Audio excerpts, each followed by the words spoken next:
Bakit ka pa nananakit? Warat, yung mga polis na ginawa niya ng kwento eh. Ginawa niya ng kwento yung mga polis. Ang sabi niya sa mga polis, tinimprehan yung mga adik. Sige nga. Sige. Oh, sige. Sige Oh. po, check niyo po. Lasing po kayo, kuya. Hindi ako, kung papanig ako dito, lasing ba ako? Amoy alak ka po. Oh, hindi ako amoy alak. Ang amoy alak, yung mga kasamahan ko. Oh, hindi ako amoy alak. Kaya ako pinapalit dito, kasi para checkan si Dimple. Oh, sige po, i-check niyo po sa taas. Wala po dito. Ito po, tingnan niyo po, kwarto po namin to, wala pong tao. Sige po, kuya. Oh.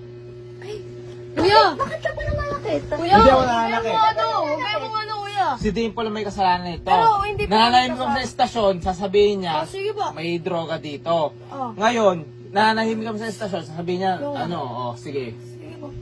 Huwag niyo po idamay yung lola ko. Kuya, wait lang, kuya! Ano ba?